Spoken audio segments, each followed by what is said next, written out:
Ole, tulanga masani ele nei fa moi moi, ne polo kalame o tau longolongo.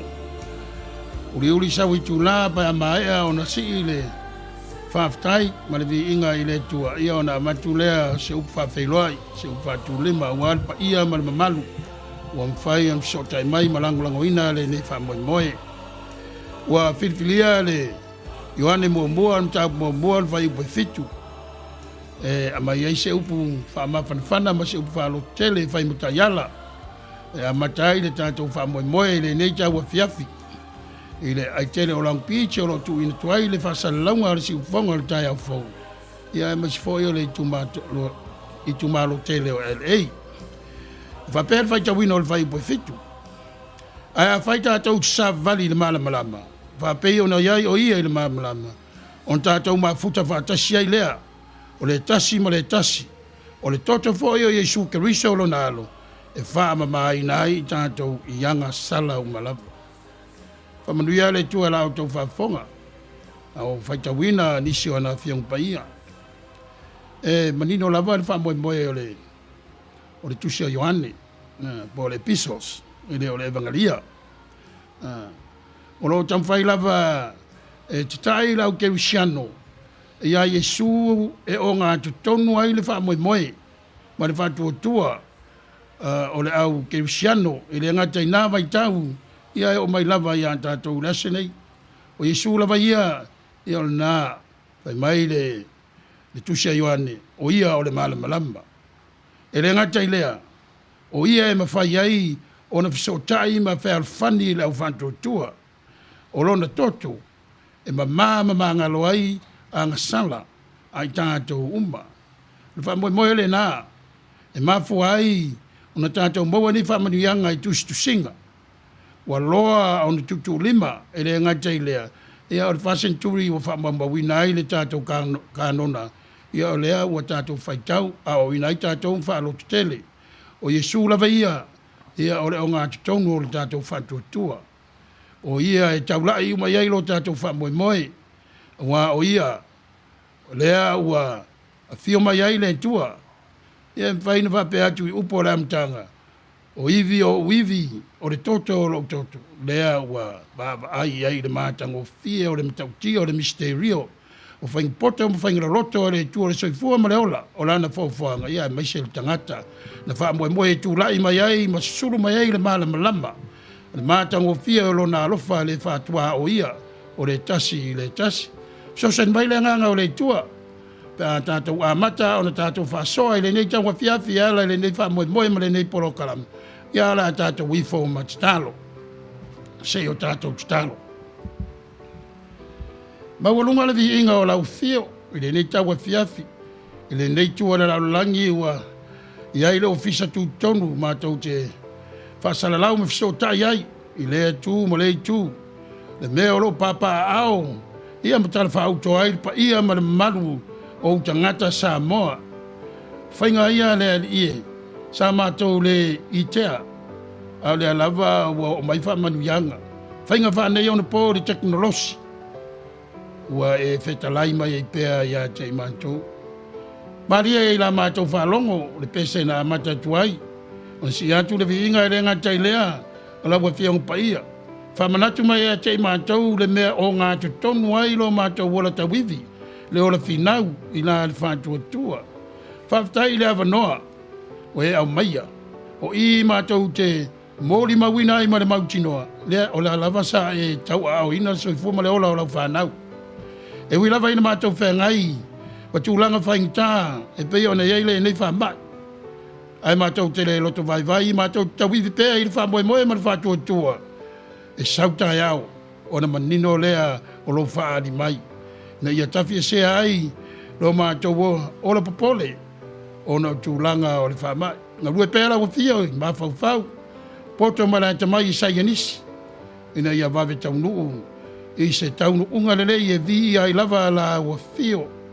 Mātou te walawi la o fio, i le mana o lo wanganga. So soani lo mātou vai. Ia ai mai se, le whapulaina o mātou loto mo mawhauwhau, i mea whaingatā. Ina ia maalia ila mātou whasoa i lau whawhonga. Ia mai se o le tasi i le tasi. ina ia maua ai lo vi inga. Ai tupolola i pelo mātou wola whātuatua. Whāftai e le aise tasi ua a whaina. I le whaamai o le nei tautua. Lo saonga le mui mātou mo le whaamoi moi fo i lea. Mono tātou watunu o Samoa. Ai whai ua iai nisi ua wala awina o le whaamai. Whaamai whanale nganga o lau whiam whalo tele.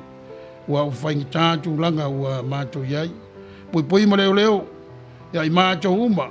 Le ngata ile nei atunu o mātou ia la langi atoa lo whengai matawivinga o le nei whama. O le nāre mātou ki talo le tuai. Tu nātu le nei tu la suafa manu malolo wal pele o siukirisa mo lo mātou o le whaola. Amen.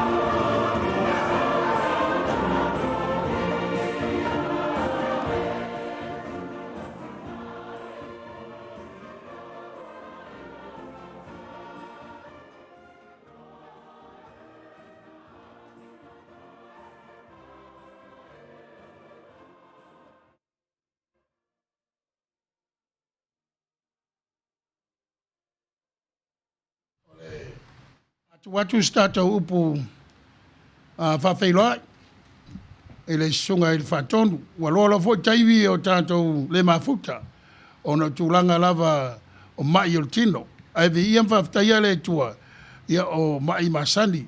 Ai le o le mai lea mo taua tātou o le COVID-19 malaiva. Ia po le pandemic ia atu le siu whasamoa. Ia o le mai oti. Wa le maua sona whawhita auli.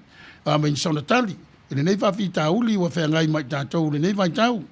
Ara tua turoa i le sunga i whatonu. Ia aisana whatalofa i lo tau pa ia malo o tau malu o mwhai o ni so tai mai malangolango ina le nei wha moe moe. Ia e pei o le masani ai. Ia, whaftai au rusunga i whawhengainga. Whaftai fo i lau sunga i whawhengainga se pulona. Ioe ua vai se unga fo i lea whata tātou toi whei loa ai. Ia o le wha au ngangau, ma le wha angasingasea. Ia e whaftai vi ingai lea tua. Ia ne fo i lau o toi mai le ola ia tātou toe mafutai ia ilana tautua masani au nei le atunu ia e ala i le tomai whaapitoa unga o oinai ia e tautua ai i lo tātou atunu ua le na ngata i le aso sā ia le lava ua whaasafua i aso taitasi o le vai aso whaftai i le malosi whaafouina ia whaiaro leo sa moa whai ma whonga tau mori o i la ua nei ia mātou te whataro whatua di suafa manu malo ke riso lo tātou i whaola. Io na le se noa ia lona mawhutaina o tātou iaso teitasi o le ola nei ia tātou te leo pēnei. Mea lea ia tātou te mawhu iai le vi inga ma le whawhatai i le atua ia e pei o na whaiai le sunga i le peise au po sunga le whawhengainga ia se pulona ia e nā te mori molia ia la au whonga a mori la palapa malo ia e ala i le whe au. Ia e tātou te ave ai le whaamua i le e te tau i ai le whaamua. O le vi inga la ua fo i wa ia te ia fo i lona vi inga ia ai o lea o le a mātou ngā luatu le neitu la fiafi ia a o se ia se upu ua ta pena ina i la ua. Ia e pe wha le tino, wha le mafaufau, pe wha le lalolangi fo i le talanoa. O le e ungani lava. Atoa lava li o le masina ina ua mafutaina i tātou i ro tātou mataisili. Ia, i une ia te ia me uma tātou te whaia i le nei aso. Manuia le tātou mafutanga o le nei aso. Ia, tu ia rusunga i whawhengainga mo le tātou mataupu. Whaftai. Ia sa stemi o na amatule i le iso awauna o lo ma ruru e whatasi. Tūlanga o le matau pu whilwhilia ma li kenese. Ia peia na lau silfia. Ia mata ma li kenese sifulmalua. Ia on whamtala tala whilwhilinga le tua ia Abrahamo. So molona atali. Ia so isa ako. Maya so maile ma e sau ma Yakopo. Ia aru ma Yakopo. So Abrahamo, Isaako, Yakopo. Whanaula rea Yakopo. ia o lea na sui ai nei ngoa o Iakopo. E tele le tāua le suinga o le ngoa Iakopo, le mo mai ai le ngoa Israel. O le safi nau ma le tua, ia e tele awa ia le whaingtā pe au le lua ngana nau mai ai. A le whanau la lea Iakopo. E tātou te iloa ai le tūlanga o le toi ina. E mo ia na mua na nofo malea, ma mua lan whanau ia lea. Ai le whaina vesea e nau o le toi ina ia Rasela. O le tamatua lea a Rasela o Iosefa.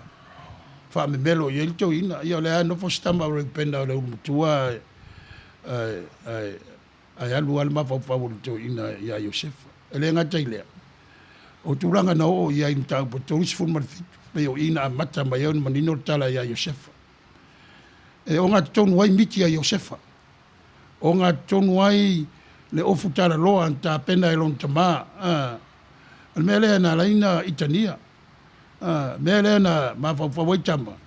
Ina ua latu le asiasinga tene i lopo la amena tuli ia i to ina ia Iosefa e alu e asiasi i o na uso.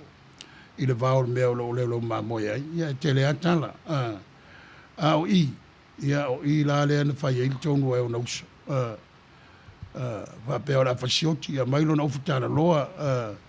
Tu i eile toto o le oti ia na avelea whai lon tama. Lo la tau tama. Ia aiwa maliu ia Iosefa. Aiwa whenga Iosefa masamanu whai. Ia te le whare tonu o le tala.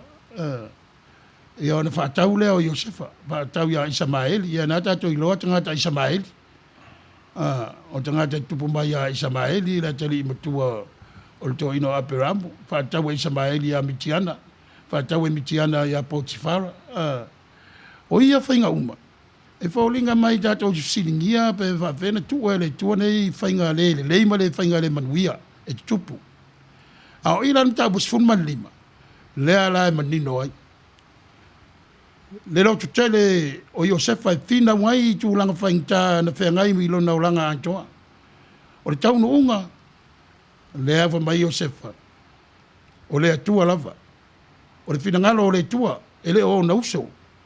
Ele o na uso na mafu ai o na o ai kupito. A fofuanga lo loto ma fofuanga lilo a le tua. Lea ka Iosefa e nusa. Awa tau whano noa. Lea ai. O le tua na wina mai au nei. Lea wa manu i ai Farao. Manu i ai kupito. Manu i ai fo i la to uma.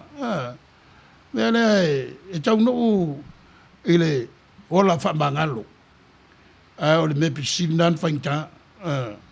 O le ola whamangalo. Lea wa atoa tino o tama. Lea wa iai le uso la jiti o peni amina. Wa ma tol fitu e le o manino po whanau peni amina. Au manino i whalima. Lea la whanau peni amina. E le o manino po wa maliu i Rasela pe le ai. Ai ele taua ia tūlanga. E taua awa o ngā lilo le tua i lo tonu o le tala lea e winga ia Iosefa. Ma whainga ia le tua. Fufuanga le anga. Fufuanga na whai le loto vale. Fufuanga na whai le ita. Si wha uta u whatau le uso. Ia ele le ele whasiotia i lato. O ina le anga rua ila nganga o le tua. Fito ama nino la ni tabu sifuma wha. Lea hae lunga o mea uma. E se la le. E mo ia na rui taua i Iosefa o na uso. I le taimi na watu mua ai. O fisili whawhena la tō rei loa la tō uso. Io whasin tele o tausanga. Wa e lai titi ia tausanga Iosefa. Suma fitu taimi na whantawai. Na lawa e lai titi. E le fisili ia whai ua ofu. Mala e Iosefa i te unga wha ai kupito. Mea manino wa suira ingo e Iosefa e Farao. Wha ingo e Farao ina ua. Whai e Iosefa na whamtala miti e Farao. Wha ingo e a sa pena painea. O le si la fia me lilo. Le ala ua manino a ia Iosefa. Le ai la. O le awa le tua ian tai taina ia. Le ai ma fua io noro tele finau. Ta wivi. La. La ai me whaingta. Ai la a malona manino. E leo tū la fua ina ia e le tua. I ora tata to pese foi mai loa. Ia tata a mata loa. Ia e le ava mal fa alo.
pesele na tuinatu e whanofile muai lau whafonga me tā penai le tātou whasoa. Ole upta mua sa abatu. O le forsanga vo sa whatatia wina i le soifua o Abrahamo ma ene tupu mai ai. A mese lava i a Iosefa. Tamatua a Rasela e au e alto ina. Whamua mua le to ina whanau a Rasela. Ia o nā lava e muli muli le lau whamtalanga i le mele ta ue tātou o le practical theology. A iai mea whaingtalo i tonu o tala. Tele mea whaingtalo i tonu o le tala lea. Mafua o le ngate le ngana na lua i whamamawina ai le tusi o kenesi. Ia a mise fo ia le ai tūlanga o le economy.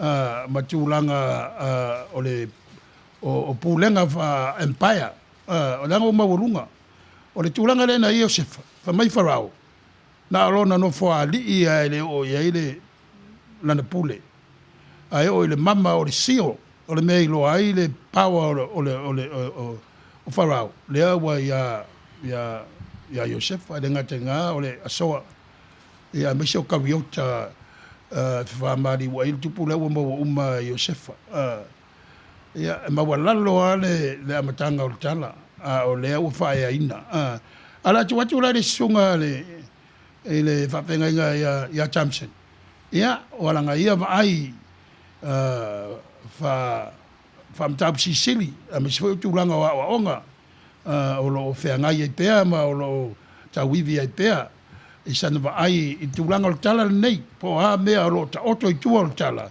ia ona fa so ai ia lau sunga le whengainga ia sauno ia ia after le sunga ia se pulona mo le avnoa ia wa fon tātou mata upu le nei afiafi ia tatonu o le nei fo itala le fou tātou whaalonglongo ma tātou whaitau ia Iosefa ia malontama ia male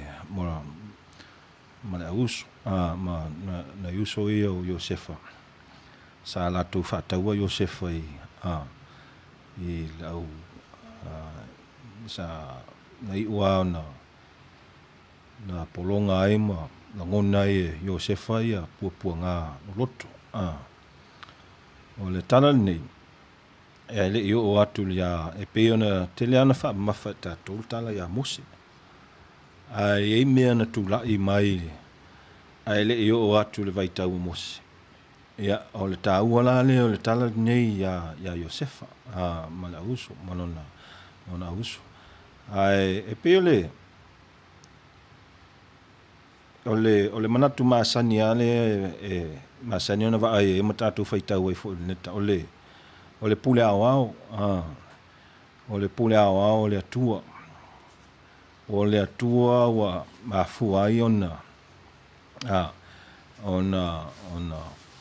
no o atu ia Iosefa ai kupito ia mafai ma wa tuina e farao le pule ia te ia le nu ato o fai lava ia mafonga o farao o le tatou vaaiga masani na i le atala ae tele ona lave faale mataupu sisili pe a tatou faitau loto i le tala lea one tatou vaai le amataga ua faatau e uso ai foʻi a Iosefa ia Iosefa i le vaega lea o le au traders vaega lea na iʻu ana latou faataua Iosefa i ai kupito ia ua lagona ai foʻi Iosefa ia puapuaga loloto e ele lave le toʻiga mataupu sisili na ia you have to ask what le toʻiga atua le tatou te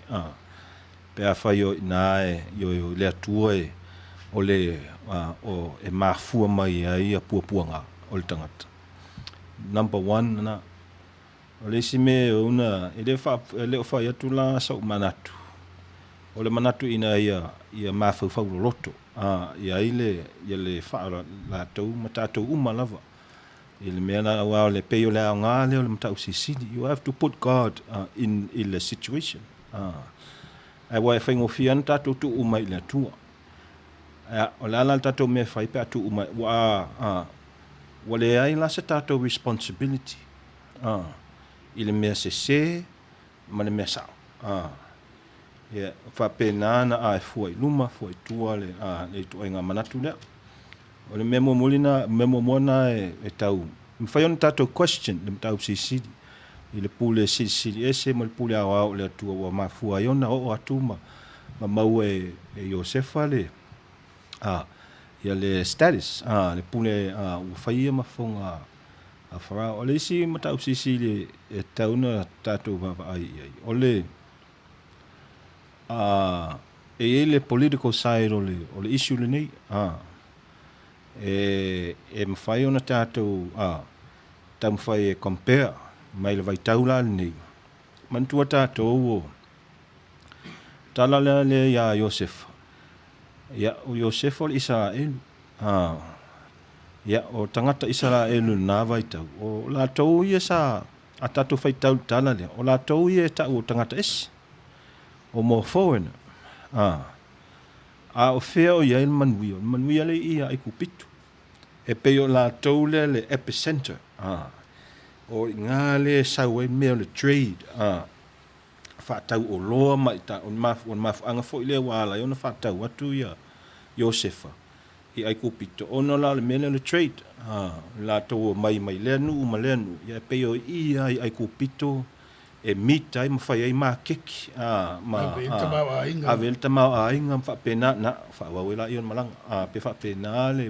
whainga ia ai kupito na vai tau a tato wa aila tala lea wa whai Josefa o le Israel matangata anu o ai kupito o le ala lea wa mafua e ona maua e Israel le manuia mai le nava i tau le o le ise vai tau o le famine i le onge o le la to whengai ma le onge i le nava i tau o i la le mai e le ainga so it is o le wingo manatu e le so tainga toinga mata upu fo i ma sanyon tatou tala no ai le immigration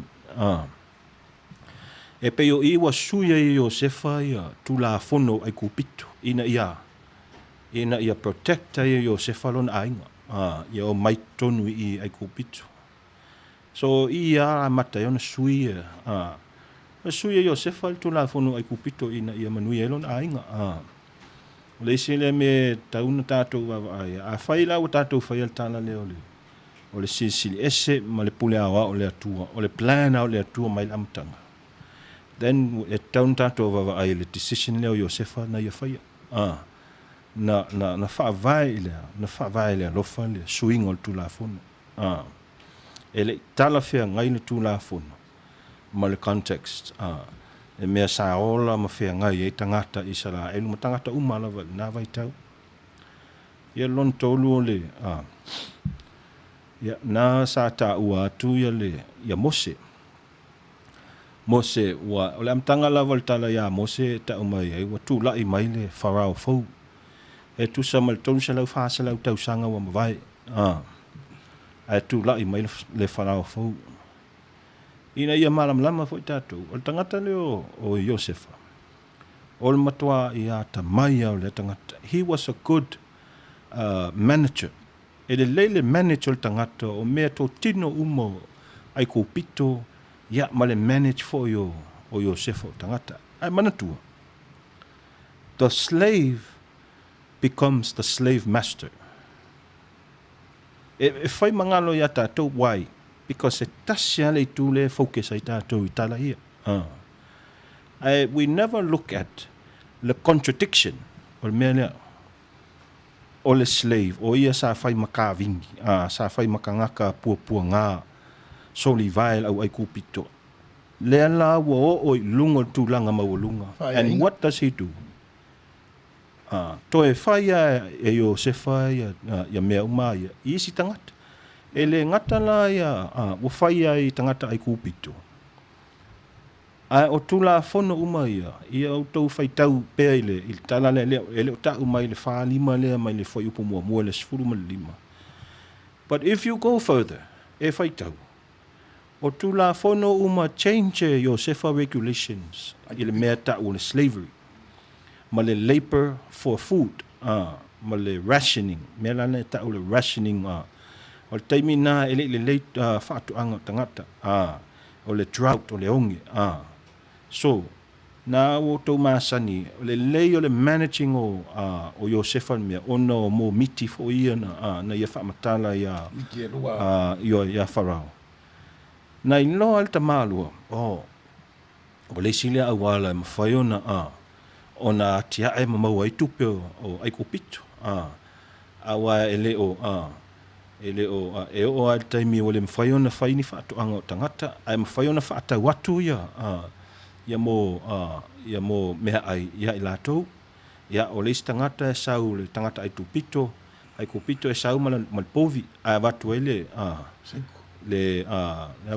saito, watu ele saito, ia watu ai nisi mea ai e mwhai ona, whai ngō fia ona store, e tu ese.